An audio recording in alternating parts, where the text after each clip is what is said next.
Welcome to the Don't Go There podcast. I'm Dr. Brenda Gazelle, and I'm joined by my co-hosts Samantha Seaton, Amanda Krotzer, and Jennifer Sasaki. We are four psychotherapists going toward mental health issues that aren't often discussed. And our podcast may go to psychological places that are both scary and exciting. We hope to inspire authenticity and vulnerability. We want to go there, and we're so happy you've decided to go there with us. Hello there, this is Dr. Brenda Gazelle, and we are back. We apologize for the long delay in getting a new podcast to you. However, we are now dedicated to producing a regular podcast for you in 2018. So thank you so much for your patience. I'm here with Sam. Hi, Sam. Hi. And Jen today. Hey. And Amanda can't be here with us, but she'll be here next time. And today we are asking the question about loneliness. The title of the podcast is Loneliness, a Friend or a Foe? And the reason we decided to choose this topic is because so many of us have had clients complaining about loneliness. It happens during childhood in neglect, when we don't feel like we belong. It happens during major life transitions and personal tragedies like divorce, serious illness, or job loss. It can be common when dealing with a moral decision, or during a quarter life crisis or a midlife crisis. It's common when you just feel like you can't go the way that you have been going anymore. And Carl Jung states, loneliness does not come from having no people about one, but from being unable to communicate the things that seem important to oneself, or from holding certain views which others find inadmissible. And I think that's so important because we often think of loneliness as the lack of having people there, but most of us, and I think we all know that, often feel the most lonely when we're with people who don't see us. I think, Jen, we were talking earlier and you mentioned some good statistics about the experience of loneliness has actually been reported to double in research. And statistically, from the 80s to now, in the 2000s, there's been a report that there's more loneliness or people feel more alone. And though we know that loneliness is quite natural and a hunger, I think that it's hard for us to embrace its naturalness. We just want it to go away. Henry Nouwen says, when he talks about loneliness being a hunger, he says, this hunger manifests itself in many ways, in a desire to be held, in a need to be close to someone, in a search for intimacy, friendship, and companionship, in the hope of being listened to and understood, in a craving for union of body, mind, and heart. The hunger for communion is never far away from us. When it's satisfied, we experience joy and peace. Whenever it's frustrated, we experience pain and often inner anguish. We want to belong, to be connected, to feel at home, to be safe. And we can fulfill none of these desires on our own. Our whole being yearns for another mind. Our heart needs another heart. So I think that, Henry Nouwen's a theologian, and he sums it up so well in the way that he says that we are so hungry for connection. But then he goes on to acknowledge and say that really, real connection can't come until we embrace our loneliness, that we need to find a sense of comfort with our own solitude in order to really be with another. And that's such a complex idea. It winks at individuation. And so I think it's such a loaded, beautiful topic. And I think that, when we say, is it friend or foe? It is. It often can feel like, I think for most people, usually it's a foe. Mm-hmm. Maybe the question during this podcast we'll discuss is, can we make it a friend? And if so, how? But I'm glad we're talking about it today. And I'm excited to hear some of your thoughts, Jen and Sam. Yeah. Thanks so much, Brenda, actually, for the intro. I think, when we thought about doing the topic of loneliness, what comes to mind for me is the numerous clients that come in and have so much pain, and it stems from their loneliness is what they're talking about. So I hadn't really considered it as far as friend. I think my first thoughts were foe. So for you to bring that piece of it up I think it is so important, because when you talk about the missing piece of it and what has us stuck in this loneliness even being around people is being missed. Mm. And the hard part with that is so much of the time, I think we don't even understand ourselves and what we need to communicate that. Yes. So it's, so of course, naturally we're going to be missed, and it's going to take that loneliness or solitude to be able to really get to understand ourselves first.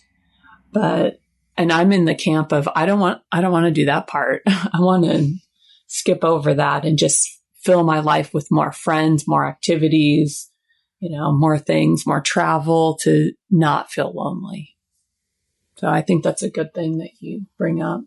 I love when you say that too, because I think of when people feel lonely, they suddenly decide if they want to make it a friend, they do things like, and I mean, I'm not putting down these things, but they can be used such as like, I don't know, a vision quest, or let's go off into the mountains with a bunch of people and find ourselves, all these ways in which we almost distract from doing it, but we're doing it in the name of loneliness and to make a friend with it. But it's not really just tolerating the mundane of being with yourself, which is much more difficult than, booking a trip to Nepal or somewhere else and, Peru or something and finding yourself in the loneliness, right? Well, it is just like what I said driving down here. It was so funny because I wasn't even thinking of the solitude part, but I literally told myself driving down here, like, I am not going to get on my cell phone and I'm not going to just listen to another podcast or do anything. I'm just going to listen to music and be with myself. And that is such a hard thing to do. I feel like lonely in the car by myself is what I would say. And so I'm like, okay, so what do? I just call somebody and, chit chat and whatever, but it's still not meeting that need. I think to just sit with myself driving down here, which was hard, was like, I'm just going to be with my own thoughts. Wow. What a concept. It was interesting to notice. Yeah. I'm having so many thoughts about this. When we were talking about doing this topic, I prepped, did some reading and pulled some things up. And then as we're sitting here talking, I'm looking at your bookshelf and there's a book right in front of me called Alone with the Alone. And I'm like, oh, I know that feeling. And then you're using the word hunger in describing loneliness. And I'm like abstractly thinking about it. I'm thinking about our title, right? And I'm like, oh, is it a friend or a foe? And I'm like, okay, all week long I sit with people and I'm like, we're going to befriend it. I love the Buddhist philosophies, right? It's about befriending your suffering. Those are like the awesome tenets that I think bring me so much guidance and solace of like, oh yeah, we're going to befriend it. We can befriend anything. But then I was like, oh man, like, oh, I know, like, oh, loneliness. It reminds me of like Lord of the Rings, where it's like Gandalf like faces one of his old foes and he's like, oh, my old foe. I can't remember which one it is, but he like uses those words, right? Yes. And he's like, oh, we do battle again, right? That's me and my loneliness. My loneliness is like an old familiar foe that like we're just growing old together. And I think I have moments of befriending it and moments when it feels like a beast in the dark. No joke. And then especially with my eating disorder history, that's what I thought, man, that's what that is. Like that emptiness, that hunger for something that I can't articulate, that I can't, the itch I can't scratch, the void I can't fill, the feeling I can't quite identify. So I've either got to fill it or numb it. Like, I think the story of my life and maybe a lot of the eating disordered people, compulsive eater clients that I work with, and that's so much of our human story is wrestling with this foe in the dark. And then when you were talking about being missed, I thought like, wow, like I think it was a really pivotal moment in my personal journey when I realized that I was being missed, because for so long I didn't even identify the feeling of being missed, meaning like other people misunderstood me or didn't get me or didn't connect with me. I didn't even identify that that's what was going on. I just felt like there was something wrong with me. Like I was just walking around the world defective. And like, it was huge for me in my therapy and my recovery to be like, oh, this is the feeling of being missed. this is the feeling of not being understood and known, and someone not sitting with me and saying, oh yeah, I totally get that. Like, I've had my own version of that in the human experience. It was huge for me to even identify, oh, this is the pain of being missed. That was transformative, because previously it had just been this like ache of pain and loneliness that I thought just was evidence that there was something wrong with me. So those are just my first thoughts about the whole thing. And it's a lot of deep thoughts to be the first thoughts. And I didn't expect to go there. I had all this other stuff flagged in my little book over here that maybe I'll get to, but I think it's, if I'm really honest, it's a foe of mine that I think I've done some good battling with, but I think it will be a battle for a long time for me. Yeah, beautiful. You know, when you're talking, what I was thinking about is, you know, I don't know that, I mean, I think everyone's familiar with loneliness. Right. But especially if you didn't get the attunement you needed in childhood, there is going to be this deep sense of not being known and being alone. And so when you said it, you know, oh, wrestle, I kept thinking that is the demon that you go back and wrestle with. Right. If you want to begin to experience solitude. That loneliness, I think, can switch into solitude. And when I define solitude, how I understand it, and probably I'm borrowing this from many, you know, philosophers in theology, but it's this idea of I'm alone, but I still feel plugged in. I feel plugged into the people before me who've healed and the people that are still going to heal behind me. And I'm connected to all. It's kind of that very yogi, meditative mode where you're like, oh, I'm in. And it's a very hard place to get connected to, but it's also spiritual. It's I'm plugged into knowing that when I came out of the womb, I had worth, even if my parents couldn't give that to me and show that to me. Yeah. And so now, and I remember Henry now, and that's why I bring him up, because he helped me so much with solitude. He says something about that, you know, that verse where it says, I shall not want. I shall not want. What's the beginning of that verse? Though I walk through the valley of the shadow of death. Fear no evil. Right? They were wrestling with our demons. I shall not want. And he says it's so hard for us to, and there's a hunger to really acknowledge that in a way of I shall not want. The only way to not want is to have. And if we don't get that from our parents, we really got to find a way to say, can I get that from spirituality, from God, from something else?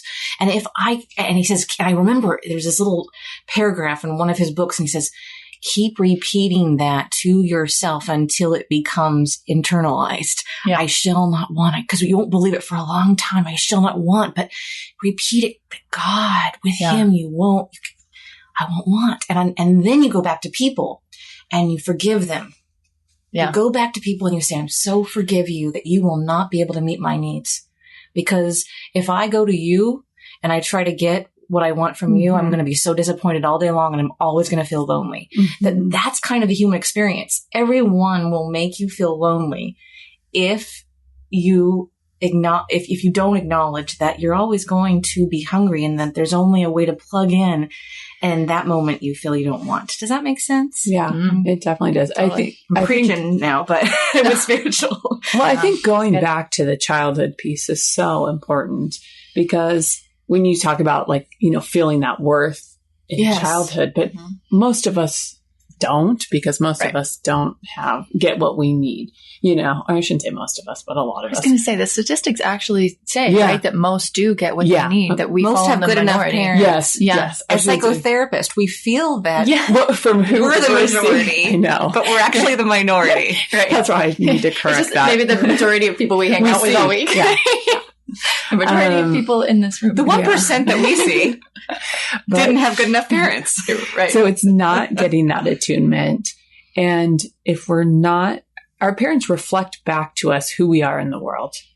And that's where we begin to learn that, you know, that's where our paradigm comes from. So if we aren't getting what we need from them, we begin to look at other people outside of them, you know, to see, okay, tell me who I am. Tell me who I am. Yes. And we disown parts of ourselves. Yes. And so that's what we bring into today, which is I'm going to still look to other people to tell me who I am, to know me, to, fill my need, because I've disowned parts of myself that I don't even really know who I am. So to not want or to feel that wholeness without doing the work of owning all of ourselves is pretty impossible. Yeah. Yes. Well said, Jen, because right there, what you're saying is, what I miss completely, which is it's so easy to become a Gnostic and say, I shall not want. And then you're in this, fake, idealized spiritual place where you're saying, I don't need anything. I can live off nothing. I'm above it all. And that's all BS. Welcome to anorexia. Well, yes. Emotional or, literal. Yeah. And so, but what you're saying is there's a real way to do that. And that's about saying, no, I really claim that every part of me is worthy. And the way to do that is, which we always talk about in every podcast, possible, but such painful work. And then it goes back to what you were saying, Sam, which you go in there and you say, I'm going to go wrestle with these demons and my old foe and make a relationship with my old foe. Totally. And come to make friends with my old foe. Yeah. Do you mind if I read something? Yeah. Beautiful. Okay. So I love this program. It's a 12-step program. It's called ACA. It's Adult Children of Alcoholics and Dysfunctional Families. It's a branch off of Al-Anon, and it's really Claudia Black's done a lot of incredible work. She's written a lot of wonderful literature to help connect the dots between childhood trauma and loss and the disease of alcoholism, and then a spiritual basis for recovery. That's just it in a nutshell. But if anyone wants to look it up, you could look at, I think it's under adultchildrenofalcoholics.com or .org. I can't remember, but anyway. And real quickly, just to clarify, this is Sam speaking, because I know people have been saying, could you clarify who's speaking on our podcast? So. Sam here. Okay. Yeah. So, by no means do I represent the program, but this is just a part of the big book, which is they have a big red book, kind of like Alcoholics Anonymous has a big blue book.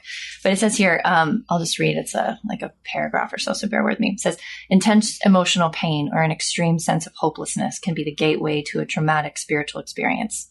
The intensive desperation usually lasts for several hours or several days. This gift of desperation can set the stage for a dramatic spiritual experience if we are humble enough to ask our higher power for help. During these moments, this acute feeling of hopelessness represents an abandonment crisis. This is our childhood terror of abandonment welling up in our adult lives. This sense of fear and pending doom reaches back to our deepest fears of being alone.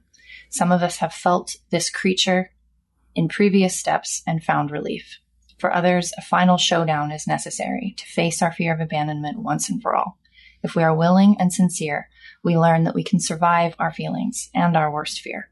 To get through, we pray. We pray often and we pray hard. We call our sponsor, we go to meetings, we talk about how we feel. Eventually, we release our terror of abandonment and embrace our higher power. We may experience significant dreams or unexplainable events during this time. We come out of this experience knowing we are changed. We feel the difference in our body and our mind. I just love it. It is so beautiful, so well said, and so I feel like I just love it. I just love it. It's tolerating those feelings, and so hard to tolerate those feelings because for a long time I didn't realize that those feelings were feelings from my past.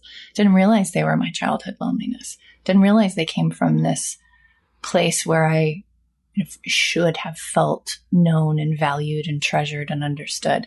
I didn't even realize that. Dan Siegel does this great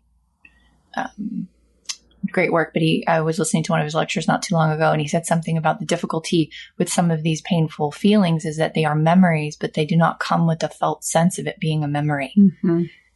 And Dan Siegel is a it's like a neurologist and psychologist, professor, I think at UCLA. Yeah. He's written a bunch of incredible books, but the way he put it was that the mind cues these emotional memories without the sense that we're experiencing a memory. And so it cues this feeling. But if you think of the terror from when I was 6 months old and not able to move my own body and not able to go call a friend, that kind of incredible terror welling back up in my 38-year-old body, if I'm not aware that's a memory, holy shit.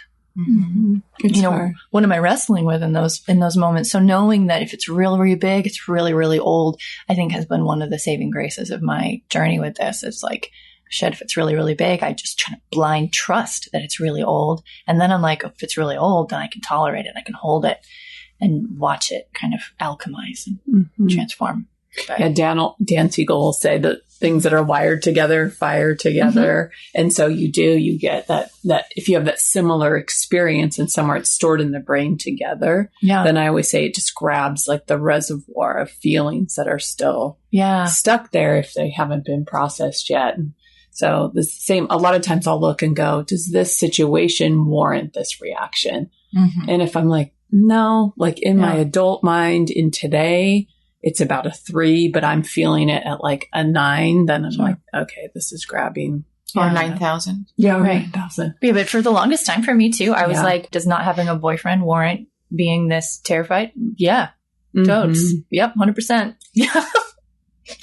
Absolutely. Yeah. I think my therapist had to like pry my fingers off of that to be like, I think this is bigger than being single. I think this is bigger than being divorced. I think it's bigger. And I was like, no, I mean, every song on the radio is about being alone. Like every TV show is about being alone. Like, no, like that's all it is. But I'm so grateful for the aha moment of like, oh, I've been wrestling this feeling since God only knows when. Great. Yeah. So what you're both doing so well is discussing and pointing out the power of resistance and the power of pain avoidance. And that is why we don't like to spend time alone. Right? Yeah. As soon as we get alone, quite often what happens is that all these old feelings and huge emotional flashbacks occur, right? That we've been keeping down, pressing down, not wanting to experience. And then they come up and they do manifest in desperation and in terror and in overwhelm. And then we believe that they'll kill us, that we can't tolerate them because as a child, they were able to kill us. If our parents didn't take care of us and know us, we could die because we're dependent on them. We're little. So as adults, we really think, oh my gosh, if I'm divorced, if I've lost my loved one, all different things, I'm going to die. And so then to really trust, no, emotions won't kill me because this is an emotional flashback and that I'm okay now is so difficult. But that is the work. That's the work of wrestling with the old demon and saying you are old. Yeah.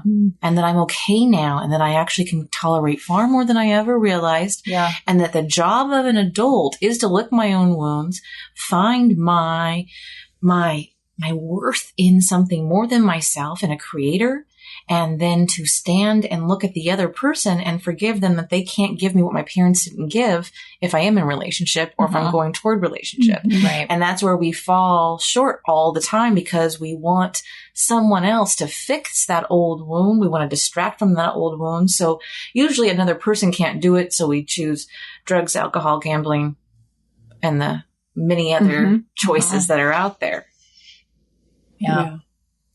I've been going through this, which I just talked with you guys a little bit about before the podcast, with my son who actually turns 20 today. And he just first year in college. So he's sort of in that transition, like you were talking about in the beginning, Brenda, that can really create some loneliness. He's left his home and all his, friends from high school, his people.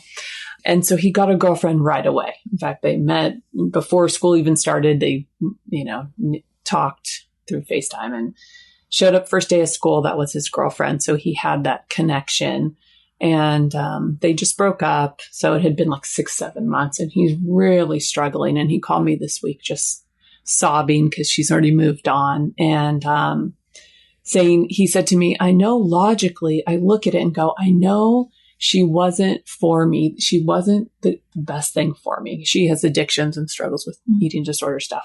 And he goes, my heart hurts. I just can't help it. I felt like I just want to feel wanted. And I had to, I talked with him about what he missed as a child. And me being his mother knows what he missed because I was very into my eating disorder during the time when he needed things. And I was very absent. I was actually out of the house for 10 months in the hospital and was very, very sick. And Mm-hmm. So I talked to him about that and about being able to repair that, though, and how we need to parent that little boy, that he's still in there and he still needs to be seen and heard. And he was very missed. And he just sobbed so much as I talked to him about that. And we imagined just holding that part of him and, sharing with him that he's not going to get that from it has to start there with him and I, really, in that repairing of that and that parenting, because he can search forever for someone to try and fill that need, and it will come up empty, and he'll be lonely, and he won't feel, get what he needs. So it was powerful, sad. Oh, you're such a good mama. Right? That she gave that to him. Moves me. Yeah, that's so beautiful. For your boy to be able to have that confusing world made sense of for him and with him, and your willingness to join him and be like, I am a part of that, but not collapse on him and not shame the shit out of yourself and not tell him it's his work and abandon him in it. It's just, thank you. Moves me. I hope that I'm able to do that for my boys when they grow up, because my story is different, but I always know when I look back at my children that they will, my oldest is 13, so he's a little younger, but he has his first girlfriend and he loves having a girlfriend. And I think that mama intuition inside is like, oh, there's the hole. Mm-hmm. There's the hole that he's looking to fill because of the gap between his heart and my heart that I wasn't able to bridge when he needed me to bridge it when he was a baby. Yeah. So that's very inspiring and moving for me. Thank you for sharing that. Oh, yeah, definitely. I think I want to encourage people that are listening that work is so important, and it's never too late to do that work. Even though I wasn't able to give him what he needed when he was little, and it doesn't even have to come with your parent either. Mm-hmm. I mean, really, he has to do a lot of that work now, because he's not living at home anymore. So he's going to bear the brunt of that, right. Of and having you can't to go hold back that in part. time, No. even though you're helping him now. You can't go back to when he needed that. But so beautiful for him to have a partnership. But what you said, Sam, was you made sense of it for him. Yeah. Jen. And that is what's so powerful. And you took responsibility. So he's not left thinking I'm flawed, but rather, there was a time when I didn't have a parent who could totally be there. And so that is something that's of the issue, and she can hold that. And then that can help so much with repair. Cause you just, if the mom or the dad can take responsibility, then you can feel free to not have to hold everything. And that's what I felt, this relief come over him and this lightness, because he started the conversation with, I feel like I'm going crazy, or I'm just not emotionally stable. Yeah. Because I have this, it's like that hunger. It's terrifying. When you're in it, you feel like you're losing your mind. That's why I think we feel like we're not going to survive. Because we're like, if I descend any further into this, I might physically survive, but I'm going to come out like Looney Tunes. Yeah. You feel like you're going to snap. Yeah. It's so intense. Yeah. And that is, like you said, Brenda, the childhood, the child that's dependent on the parent for these needs, and the parent's not meeting those needs, and the child does feel like they're going to die. That's where dissociation comes in, and all these other coping skills that, we're so resilient, as kids. And I think, and I remember we talked about this so long ago about Maslow's hierarchy of needs. Yes. But over food and shelter, I think connection and relationship is even more important. Totally. As you were talking, I was thinking why so many people perhaps struggle with loneliness. And I love the story of your son, because I feel like what you did was so powerful in helping him make sense out of it, put language to what was going on, helping him feel like, oh, that's what is happening for me. I think so many people, I speak for myself, I had no idea what emotional abandonment was, what psychological abandonment was, how it had impacted me, what it even looked like. I've gotten a lot out of my own therapy, but also through ACA, I have learned emotional abandonment occurs when the caregiver fails to notice the child's efforts, the child's attempts at pleasing, at bonding, at reaching for connection. There are so many ways that emotional abandonment can occur that I do feel like, maybe this is bold, but I do feel like societally, we don't educate each other on. There hasn't been an education of, you can be physically close and emotionally abandoning your child on a daily basis. Too much critical, harsh, shaming parenting is emotional abandonment.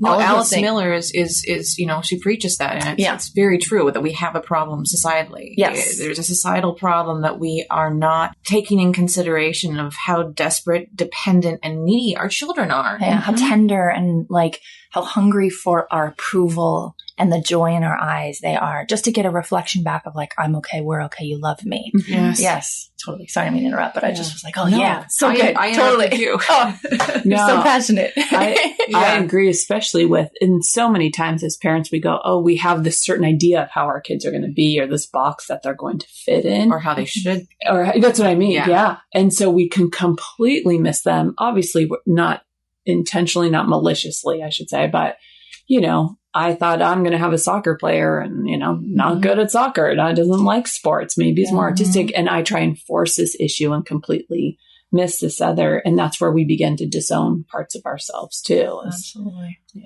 Yeah. I don't fit what my parents think I'm supposed to be.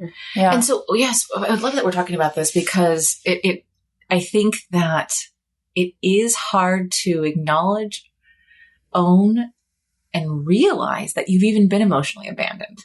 Oh, yeah. So we may be talking about this and you may be going, no, I'm lonely because I got divorced. Right. Mm-hmm. Right. And my parents were good. We're fine. Right. And you might be going, wait, I don't know what they're talking about. They're like all about this crazy neglect and childhood. This sounds real intense. I don't know what they're talking about. And I'll tell you, I probably would have agreed with you 2 decades ago. I can remember seeing I had a book and it talked about emotional abandonment. And I was like, I remember one day I was like, I was emotionally abandoned. Like it was like, then I was like, I was emotionally abandoned. Oh my Lord. I was emotionally, it was like, obviously we're emotionally abandoned. If you looked at my history, it's everywhere. It's so sad, but I did not want to own that because denial is powerful. Yeah. So powerful because that would mean I would have to feel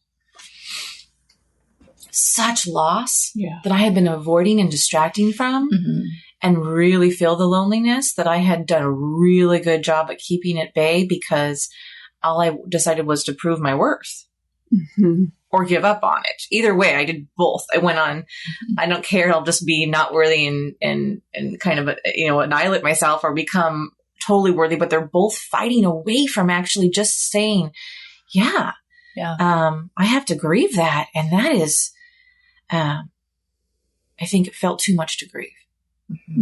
Way too powerful to grieve. So I would touch on it and then back up from it for years and years and probably unconsciously still am doing that. Yeah, me too.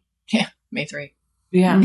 And what's interesting is we're talking about all of this. The thing that keeps coming to mind that I think is important in all of this is typology because I'm also an introvert. You say typology? Yeah, typology. Sorry. And so there's the extrovert and introvert types. And so introverts naturally like being more alone and extroverts like get their energy from being from others. And so extroverts are probably at times going to be complaining of loneliness more than introverts.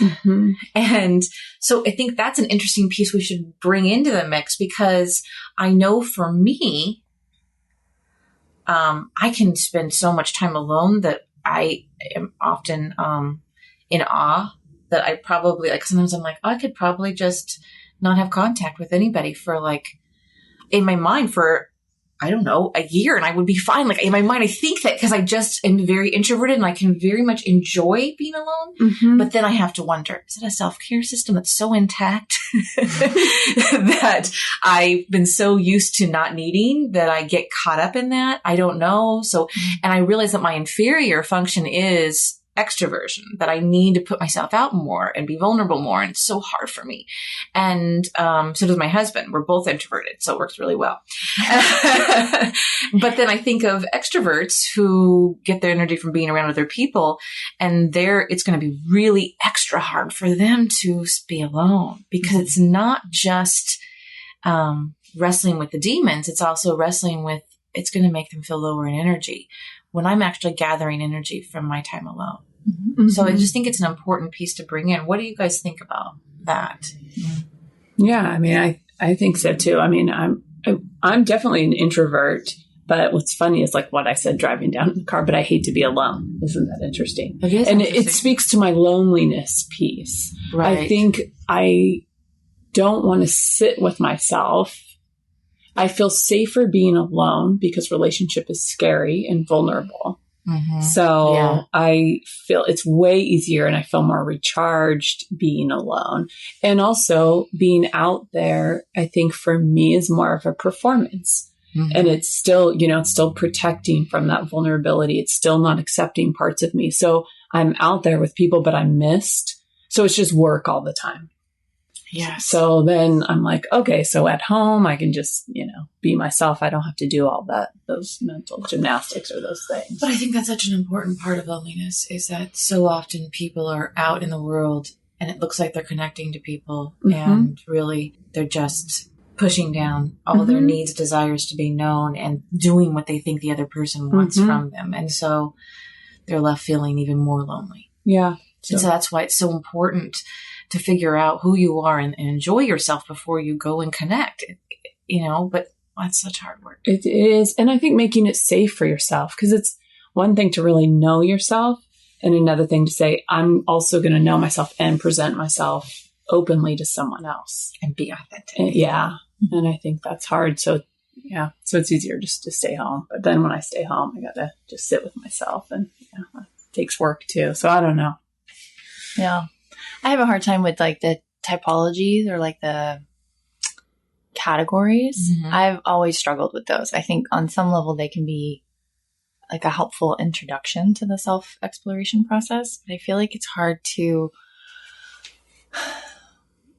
put those labels on the complexity of a human being, because I feel like so many of us would be like, well, I'm an extroverted introvert. I'm an introverted extrovert. Yeah. There's like all of these complexities. And for me in my journey, it's been very hard to separate out who I am innately versus the structures of personality that I created in order to get through my family or what I learned from my family. So I don't know. I think I have a harder time with the introvert extrovert because there's just so many complexities to, is it true introversion or is it a tendency to isolate? Is it true extroversion or is it a tendency to have avoid, a false self and avoid and perform? And I don't know. I think there's just I think they're awesome tools as like an introduction to getting to know yourself. But then when it comes to like a little deeper, I think I tend to say, okay, let's kind of set all of those aside and just try to understand the complex nature of each individual person's journey with loneliness. And I think it's so nuanced. It's like a unique symphony for each person. There's always going to be violins, but they're going to be different in each person's symphony. Beautiful. I don't know if that metaphor makes sense. But I love that. It's gorgeous. Makes sense. And I love the performance piece that you mentioned too, Jen. The symphony and the performance. I think those are both awesome because as you were saying that, I was thinking that's definitely my problem, right? Is I need to perform. I need to be what the other person needs. I need to do it right. I have to do it that way, but that's what I was trained to do in order to survive. So, of course, it's so nice to be alone. Yeah, what a relief, right? It's like you can clock out. Right? I don't have to perform anymore. And it's like, okay, just theater's down, right? Close the curtain. I get to go and just relax, be myself, and enjoy myself, which I do. But I obviously trust that other people do. Clearly still, right? I mean, enough that I'm wanting to put myself out there more. I mean, so there's the piece of loneliness is your willingness to be known. I mean, it goes back to that vulnerability. Always comes back to that vulnerability to be authentic because it's holding that and the desperation piece though. So I think those are the two really interesting pieces of this conversation, because if someone shows up authentically and they say, I'm so needing, make me okay, we're going to reject you because it's exhausting because you're saying I can't hold on to myself on my own. So people feel that rejection. So they go, okay, well then I can't show you who I am. And there's that black or white piece. Yeah. So there is this feeling of, there is this work for you as a person to not in a relationship in that desperation, to say, as an adult, your job is to regulate yourself and find your own worth. Right. Totally. And then I'm able to stand up for my own worth and say, I don't want to be alone. I want to be with you, but I know I'm worthy of it.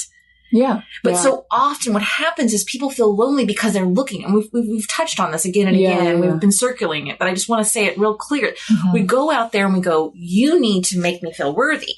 Yeah. And if you don't say it right or do it right, then you're a failure, right? We do this in relationship constantly with friends and spouses, and we believe that we are correct in doing that. But that is, I mean, at the heart of it, it's that narcissistic wound. You're not owning that. No, it is no one else's job, but your own as an adult, not as a child, but as an adult, to say, I am worthy, just as worthy as you, but I'd also like to be with you.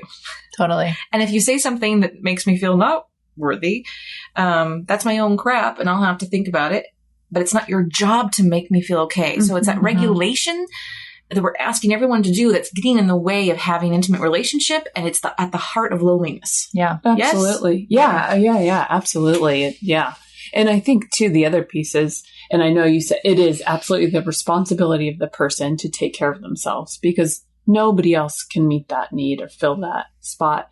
But I think when I think about people who come at me with that need, it's also my job to hold them in that space, but not pick up what they're wanting me to do, and to be okay with that. Yes. And that's hard for people who, caretaking people or whatever. We want to fill the need and we want to regulate the other. So we feel good about ourselves too. I'm so good at regulating you and making you feel worthy. Yeah. Instead of deciding, well, man, you don't feel worthy. Go ahead and just crumble. You're okay. You're okay. I'm sorry that you feel that way. That's really sad. And I'll hold you in that space, but I'm okay with who I am, and that it's not my job to do that. Yeah.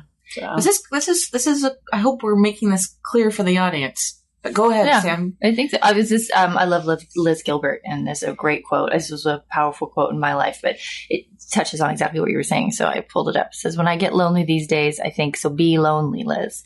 Learn your way around loneliness. Make a map of it. Sit with it for once in your life. Welcome to the human experience. But never again use another person's body or emotions as a scratching post for your own unfulfilled yearnings. Oh, I love that. Isn't that gorgeous? Yeah. Yeah. I love how she puts that, because she's like, it's ours. Befriend it, my image is always like, I'm going to walk around this room. I'm going to get to know the ugly ass wallpaper. I'm going to sit on that gross furniture. I'm going to sit in this room.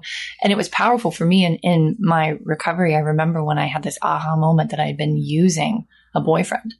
And I saw myself as the good one. I'm the good one. I'm this good person. I just have loneliness. I just want connection. And so much of that is valid, right? Attachment theory is based on how, we can't exist completely whole on our own. We're social bonding creatures. We need to bond. But there's this line between healthy attachment and, yes, I feel terrible when I have disconnection, and that there's these terrible feelings that are normal when it comes to disconnection. And then I'm going to use this person that I may not even really love. I may not even really know to fill this, to sit in this room with me, because I can't bear to look at the wallpaper alone. And then I'll blame the ugly ass wallpaper on you if I can. It was powerful. I was like, oh my gosh, it was so dissonant with my identity that I didn't think I was someone who would use another person. That when I did discover I was using this person because I couldn't tolerate my loneliness and myself, that gave me the well, I don't want to do that anymore. I don't want to use another human being. So that quote's really powerful, and I think it really connected with what you ladies were saying. I really liked that. It was a turning point for me where I felt like the brave thing to do is to really befriend my loneliness and then befriend other human beings. Not use other human beings. Yes, because we don't just use our spouse or our friends. We also use our kids. And that's what we've been talking about a lot. And they become our scratching post without us knowing Totally. it. Oh, absolutely. And I think it's important to, I guess, because I'm I don't want to be shaming at all, but infants use their parents to regulate and to get closeness, right? Yes. We use, it's an appropriate developmental phase, but it becomes inappropriate when you're an adult using infant strategies. You know what I mean? No, yes. Yes. It's so inappropriate. And that's what I think is so confusing, because there's this primal infant need there. Yes. If it wasn't met, it should have been, but it Right. wasn't. You then start acting it out with adults, and it's like, no, you're an adult now. Yeah, there's going to be boundaries. Not okay. And lick your own wounds, and you're going to have to figure that out on your own. And you're not a baby anymore. Yeah, and that's so frustrating for the infant inside of you, and that's why therapy is so helpful. Yeah, because it can help you learn to do that, so that you can be in relationships with others and stay regulated, and not use other people to regulate you. Yes. Yeah, because that's not their job. Yeah. As adults, and when we're in relationship with each other, the job is, and that's what we've been saying so much, and what we're talking about at the end, the crux of it is individuation, but is to say, how do we both hold on to ourselves and say, I'm as worthy as you and you're as worthy as me, and let's enjoy each other, but not try to get our worth from one another. And I think that's coming back just to the loneliness. Yes. I mean, that's the work. I think what we're talking about so much is the work that needs to be done to help alleviate the loneliness. Because when we can be that for ourselves and for that little part inside of us, you know, the infant part, and take care of ourselves, we have a feeling of more wholeness and contentment, and we can sit with ourselves. We can know ourselves more. We're accepting every piece of ourselves. And then whether we're with people or not with people, we feel less lonely. Yes. Because we are that for ourselves. So when you feel loneliness, really, it is, I mean, it is your greatest foe. And it also, it's an invitation to have a friendship. Yes. Right? Yeah. It's an invitation to find individuation, find a more expansive call for your life, and to have better relationships that are more healthy and more enjoyable, and an invitation to spirituality. Yeah. But I also think for me, I don't know if this is the same thing, but for me, it felt like it has become a way to feel at home in my own being. Yes.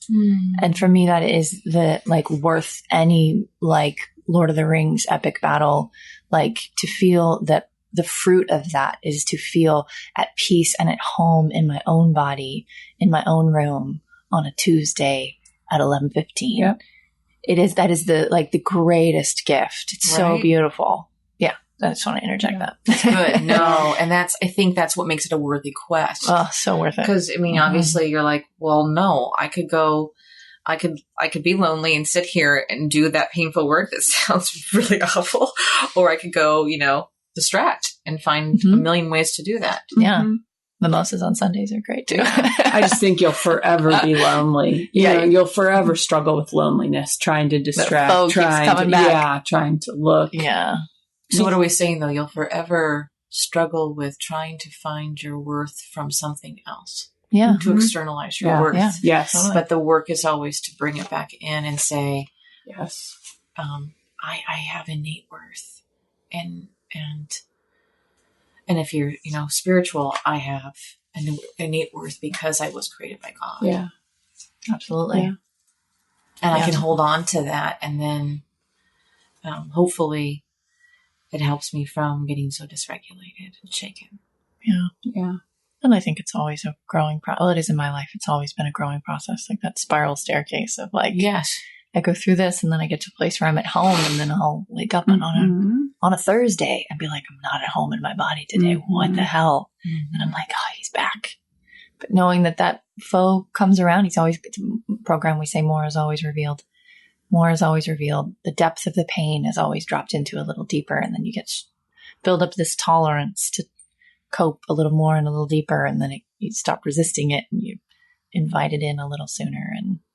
But I love what you did right there, Sam, is you gave autonomy to the loneliness. And that's what I think, we're trying to do a little bit. Is it friend or foe? We've given autonomy to this experience. And so it's not you, it visits. Yeah. When it visits, it has a message. Can you listen?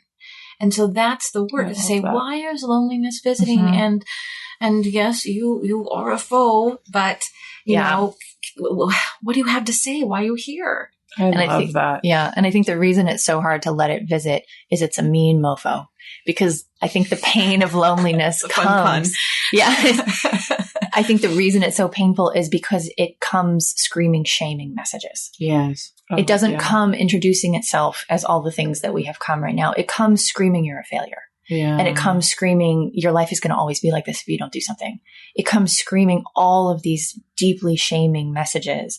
You're not enough. You're not enough. You deserve to have nobody. Right. What have you done? You've ruined our life. Like it comes in with all of the mantras that either parents said to you or you said to yourself when your parents weren't available, whatever. It comes screaming these things. And I think that's why it's so hard to invite it in, is that for me, one of the first steps has been learning to do really good shame work in my life.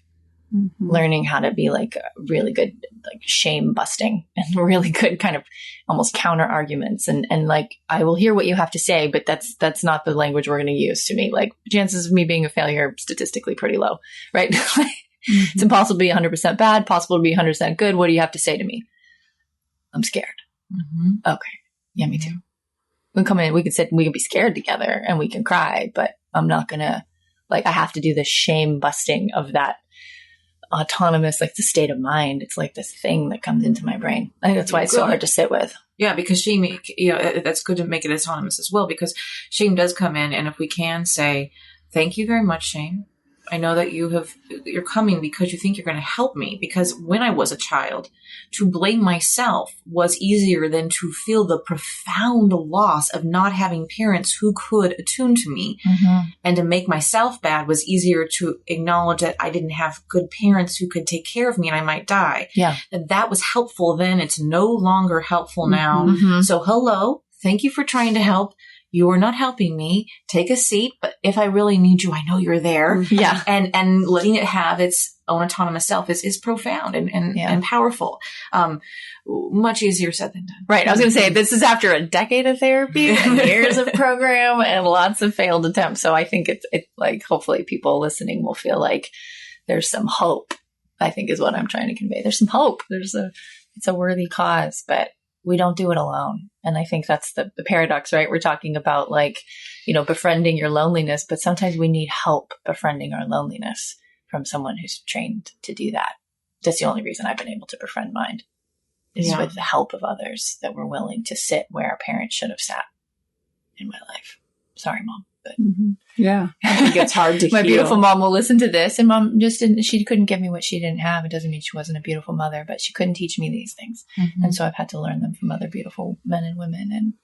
And then, it helps my mother and I in our adult relationship. So yeah, I think it's hard to repair broken relationships and what we didn't get without relationship. I mean, that repair in relationship is so important. I know a lot of times I wanted to just give me the 1, 2, 3 steps. I'll do it on my own. Yeah. Give me the book. Give me the worksheet. Yeah. Yeah. But unfortunately and fortunately, that's not how it happened. So I know. Isn't that the stupid paradox? We're like, embrace the loneliness. Right. Right. Enjoy the dark cave. You'll find the treasures within, blah, blah, blah. Yeah. And also find people. Yes. Get a good guide. Yes. And it's like, wait, you want me to be vulnerable and find people or embrace the loneliness? And like, yes. Yeah, both. Yeah. Yeah. Because there's an appropriate time for a boyfriend and an appropriate time for a therapist. Yeah. Or an appropriate time for a girlfriend or appropriate time for a therapist. Yeah. There's different types of guides for the journey.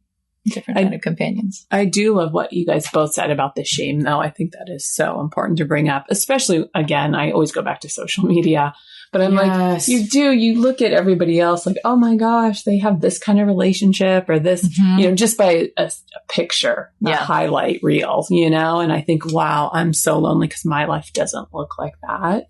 And so it goes down all these shame roads. And society, my gosh, we don't create life for the solo person do we? No, not at all. No, we single shame like crazy in our society. Yeah. And then it's like, oh, I'm going to go do this alone, I guess. Yeah. Like, hi, just for one. And it's like somehow in itself is shameful instead of like, for one, I'm going to do it on my own. Like there's not an encouragement of that, which is interesting. It says more about our own, the pathology in our society. Yeah, absolutely. We can't tolerate. And yet, what isn't that interesting?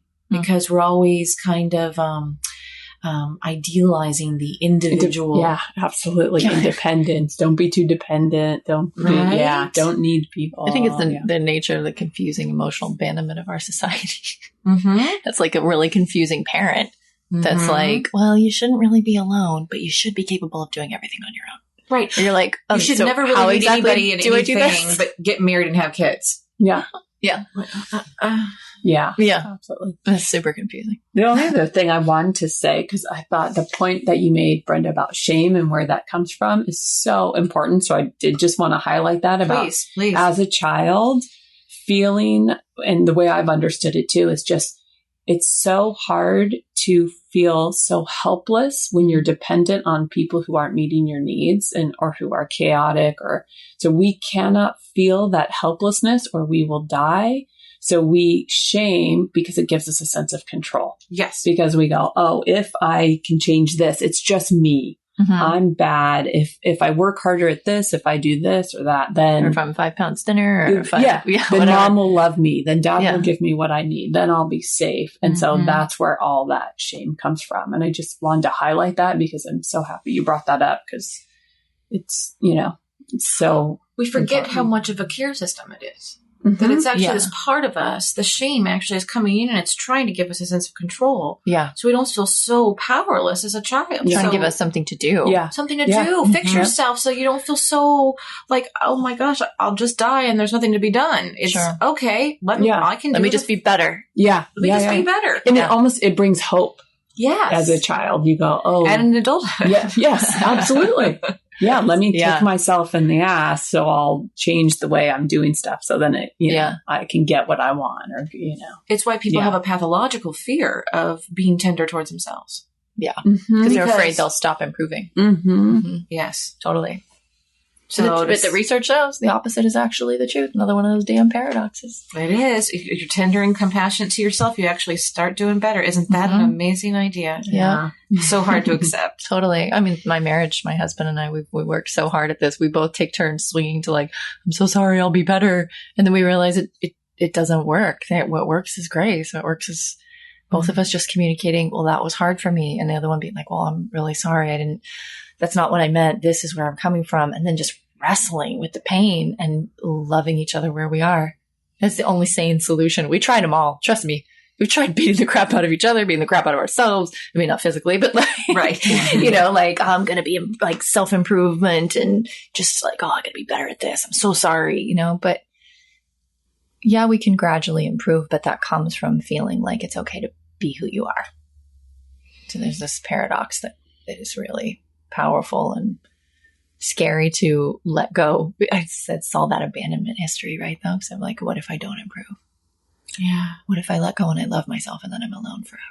And that's loneliness. That's it. It's really a fear of abandonment that I won't ever have. I mean, it's really anticipatory anxiety. Mm-hmm. Mm-hmm. What I love about that is though, we never usually fear anything unless we've already experienced it.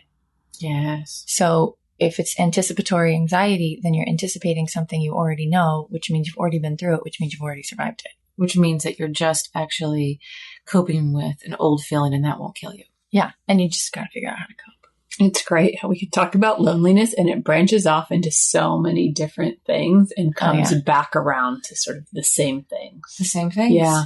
Yeah. I love the core of so many things. Mm-hmm. I know. So I think that we could sum up by saying it is both a friend. Well, it is most definitely a foe. Mm-hmm. And it can be a friend. It can be a friend. Yeah. Yeah.